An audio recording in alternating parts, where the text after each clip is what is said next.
আসসালামু আলাইকুম ভিউয়ার্স। আজকে আমি একটা মানে গোপন তথ্য দিই, সেটা হলো দেখো, এই যে আনলেস, তারপরে হলো উইদাউট, তারপরে হলো এনি, এই তিনটা শব্দ আছে। দেখো, এই তিনটা শব্দ যদি কোনো বাক্যের মধ্যে থাকে, মনে রাখবা, এই তিনটা শব্দ যদি কোনো বাক্যের মধ্যে থাকে, সে বাক্যের মধ্যে অবশ্যই নেগেটিভ ব্যবহার করতে হবে, কারণ এরা নেগেটিভ ছাড়া ব্যবহার হয় না।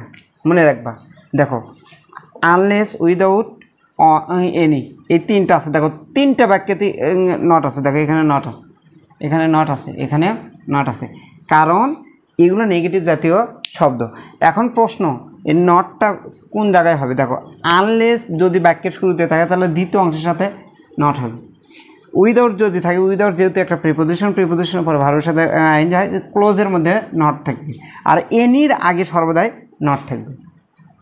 তাহলে আমরা কী শিখলাম? আনলেস, উইদাউট, এনি যদি থাকে কোনো বাক্যের মধ্যে, ওই বাক্যের মধ্যে অবশ্যই তুমি নট খুঁজে পাবে। এবং এটা কোনো বাংলাদেশের কোনো গ্রামারে লেখা নেই, দেখবে, ভালো করে খেয়াল করে দেখবে। এইগুলো হলো সূক্ষ্ম বিষয়। ইংরেজি পড়ার সময় এই মজাগুলো নিতে পারলে অনেক ভালো লাগবে। আশা করছি তোমরা বুঝতে পারছো। পরে কোনো ক্লাসে এরকম সূক্ষ্ম বিষয় নিয়ে আলোচনা হবে। সবাই ভালো থাকো। আল্লাহ হাফিজ।